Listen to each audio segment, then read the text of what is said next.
Yes. I'm a little bit confused about dharma and swadharma, subtle distinction. Swadharma means is dharma with traces of ego, or no, not necessarily. Not necessarily. In fact, let me explain this in a very systematic way. The word dharma itself really. It has two broad meanings, the more immediate and then the less immediate meaning. The more immediate meaning is very simply the inherent nature of whatever you're talking about. That's the immediate meaning of the word dharma. So everything really has a dharma. Everything has an inherent nature. Even Aristotle talked about this. He spoke about this extremely well, actually, in his thesis, in his physics, in several places, where he explains that, for example, if you have a knife, it is the, and he used different terminology, but that's right. He would say it's the inherent nature of the knife to cut. If the knife cannot cut, it is no longer a knife. It's not serving its function. So you could also say, using Aristotelian terms, the function of something, what it is that it does best. You know, what it is which, if you took that away from it, it would no longer be what it is. You know? Of course, the examples that I like to give is water. Water is meant to be wet. You can't use unwet water. You can't really use it for much. You know, solid water. So anything really that has an inherent nature has a dharma. And there are two conjoined words. There's dharma, dharmin. Dharma is the inherent nature of a thing. Dharmin is that which has the inherent nature. Okay? So you could say, for example, with the knife is the dharmin, and it has an inherent nature, a dharma. What that nature is to cut, or sharpness. Is this an effect of just being instantiated? Is it what? Is it an effect of being instantiated into material? Not just an effect.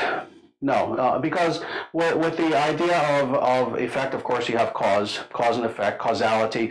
One precedes the other, not with dharma, dharmin. There is no preceding, they're there simultaneously. You have to have both. Because what does it mean to have an inherent nature without a thing that has the inherent nature? You see, so one really doesn't cause the other. And then, of course, vice versa. You can't have a thing that doesn't have an inherent nature. Everything has an inherent nature. So it's not causality. It's simultaneous, again, to use Aristotle's terms, and I like to use him because he does state things very scientifically, form and substance. So you have the form of a thing, but then you have the substance, that which makes it what it is. And you have to have both simultaneously. One does not precede the other. They both have to be there. You know, so the fact of water, you know, being the dharmin, and then wetness being the dharma of water, does one really come first? Do you have the wetness, and then as a result of the wetness you have water, or do you have it the other way around? No, you don't. They're simultaneous. They have to be simultaneous. Again, what would it even mean to have water without wetness? You know, someone could try to be smart and say, well, an ice cube, even an ice cube is wet. Really? You know, it's impossible to have water without the quality, without the inherent quality of wetness. So what I'm saying, though, is that quality really only has context when you're in material reality. No, actually, no. Okay. That's actually not true. This is the difference, however. It's interesting. I mean, we're getting very metaphysical here.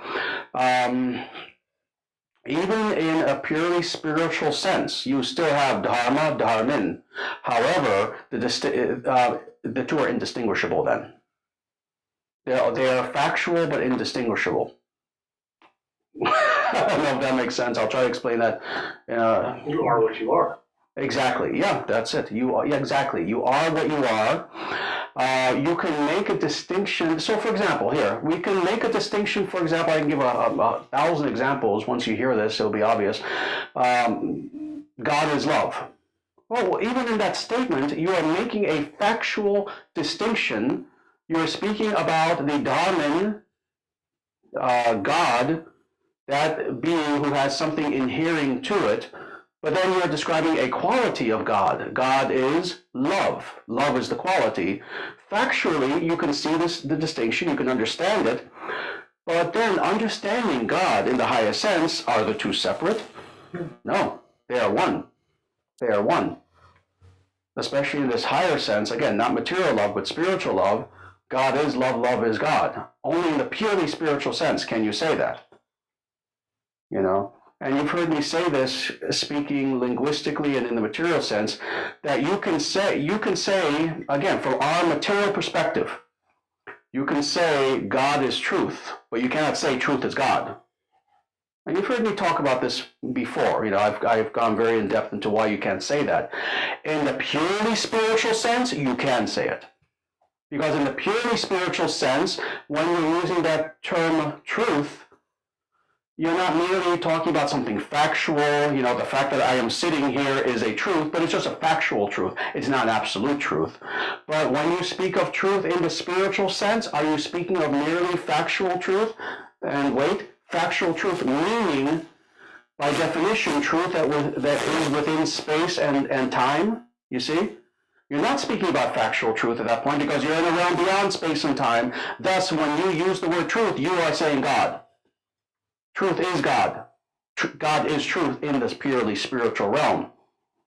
Because now you're talking about a truth that is not merely contingent, that is not merely true at that particular time in that particular place, but is eternally true, thus non-different from the divine.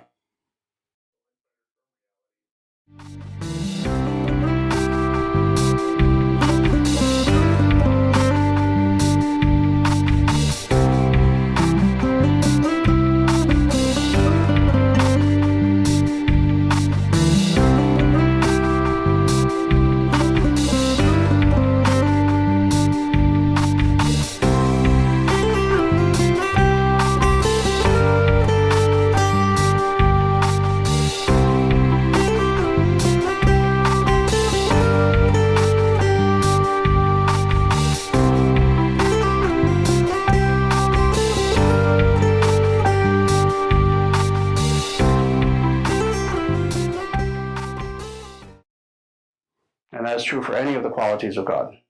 You can say God is eternal, eternality is God, but only in the spiritual sense. Only in the spiritual sense. You can say God is beauty, beauty is God, but only in the purely spiritual sense. If you say, okay, now within the material realm, dealing in the realm of conceptuality, now you can say God is beauty, but you cannot say beauty is God. Because you can look at something beautiful, but you can't claim that it is God. Because it is something which materially is separate from God. But you can say that God is beauty, because that's saying that God is the source of all beauty, which is true. Does this make sense? Yeah. So it's interesting, you know. Yeah, what does it mean to live in a realm without causality? It's inconceivable to us. What to speak of a realm without space and time? That's inconceivable. But also without causality, because you have to have one to have the other. You have to have space and time to have causality. The idea that here's a cause, as a result of this cause doing something, now there's an effect. Now that becomes a cause because it decides to create something or do something. It has a quality that is inherently creative, and now there's an effect.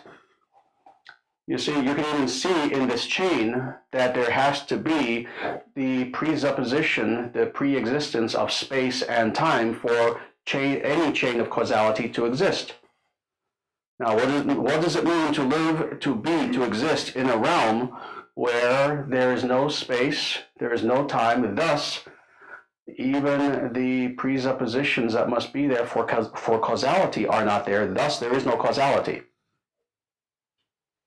State of pure existence. Yes, exactly.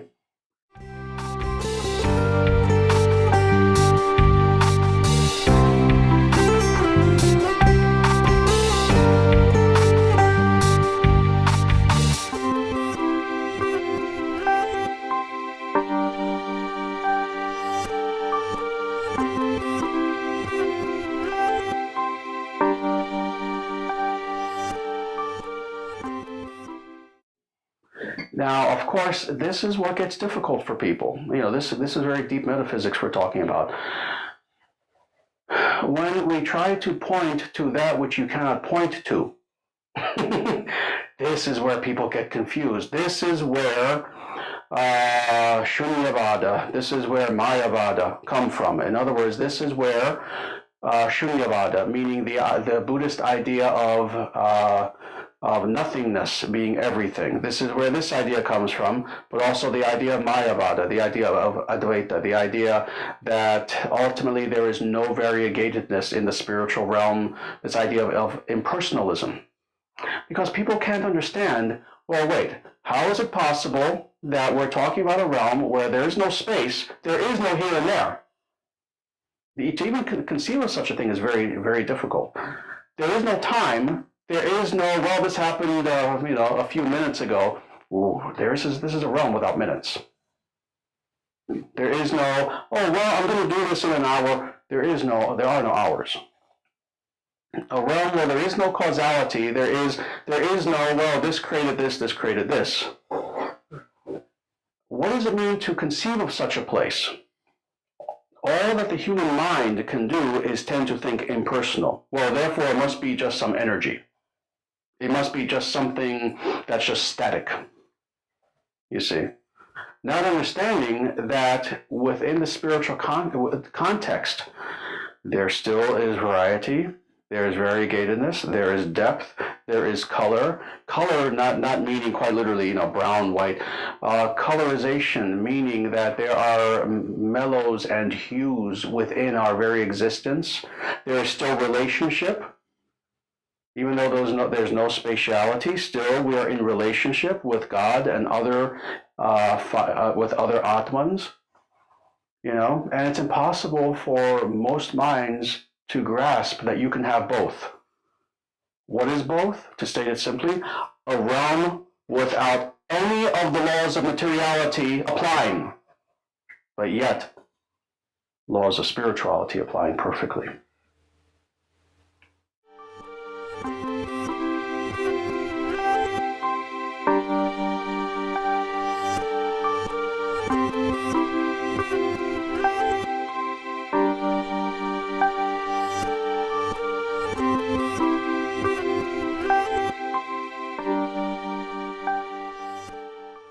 This is why, unfortunately, for so many people, when they try to think of something higher spiritually, they'll ultimately really give up and say, well, really, you can't put it in words. It's ineffable. It's not something you can describe. It's not something you can understand. Not something you can think about. Therefore, it will be eternally a mystery to us. Well, we don't want an eternal mystery. We want the opposite. We want to embrace that divine so close to us that we and the divine, almost melt into each other, where we lose ourselves into the divine. We want the opposite. We don't want something that will remain forever a mystery. We want something that will be more intimate to us than we are to ourselves. How do you have both? How do you conceive of something that is inconceivable? Achintya. Achintya is the word. Inconceivable, but at the same time that you could know more intimately than you know yourself. Well, this is what is meant by pure moksha in the bhakti sense.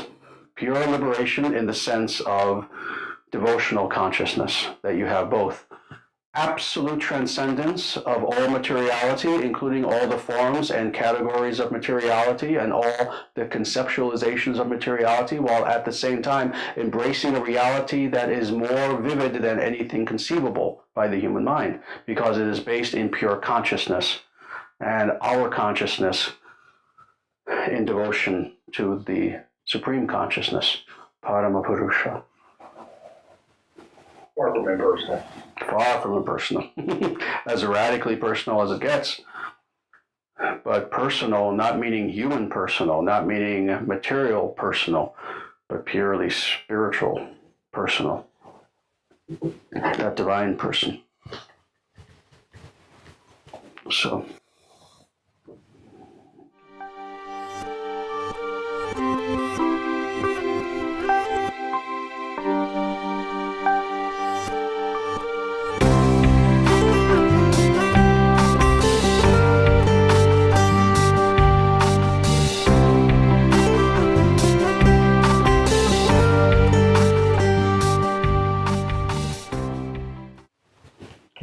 I think it it's really hard to imagine something beyond space and time and beyond something in reference to something.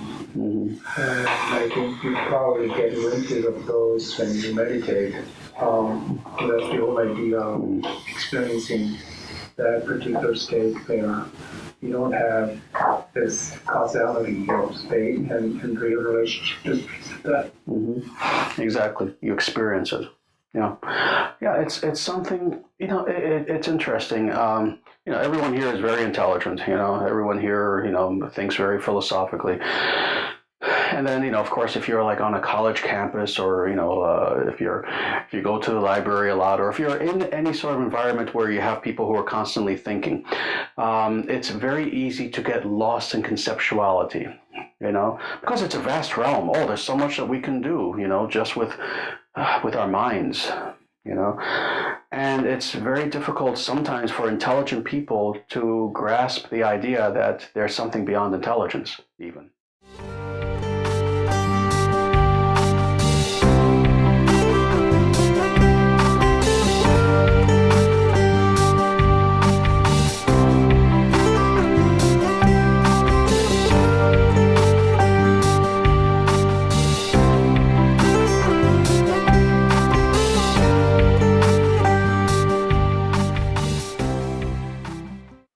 We tend to think you're either intelligent or you're dumb. That's it.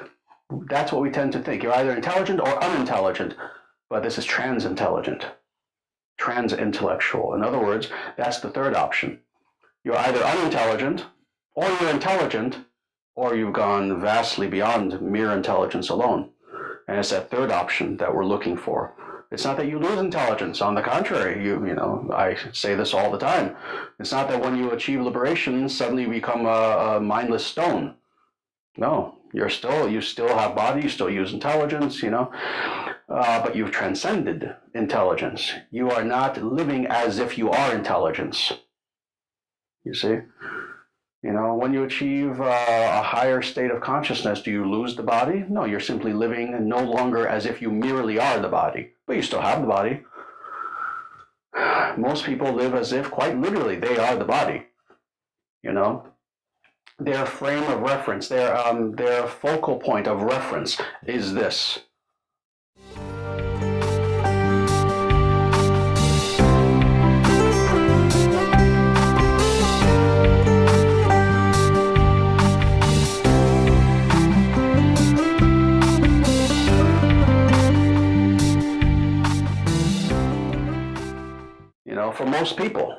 For most people, what their body is doing, that is them. That is the I. This is what in the Shastras, very specifically, it calls the Asura Dharma. The Asura Dharma. This, and the scriptures are very clear about this.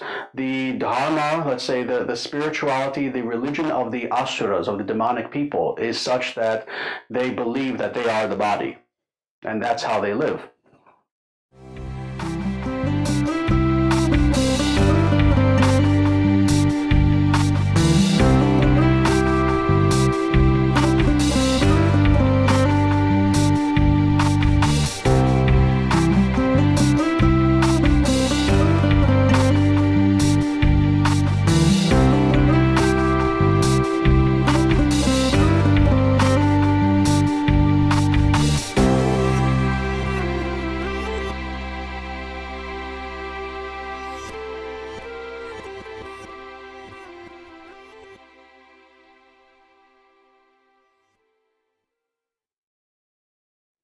Well, when you make actual spiritual advancement, of course, you transcend that frame of reference, that focal point of reference. You still have a body, you're using the body for all the things you need to, but you're not living as if that's all I am, is just this body. You're no longer living that way.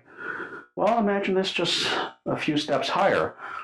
Eventually it comes to the point where even for a very intelligent person, even a very philosophical person, very thoughtful person, we eventually come to the realization, yes, it has to be a realization. Transcending the intellect cannot happen through the intellect. It has to be a realization that we are not merely the intellect.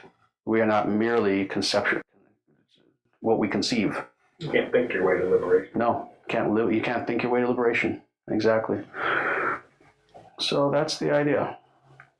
It comes like a sudden flash of lightning in the night, where suddenly we have this realization that yes, I'm not the body, I'm not the mind, I'm not these emotions, I'm not the intellect, I'm not the ego, I'm not that which I am falsely identifying with.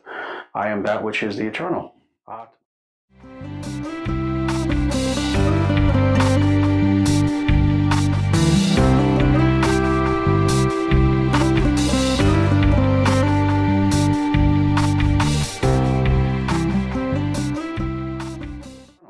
Atman, that consciousness. So that's the idea. And yes, it's a realization that comes.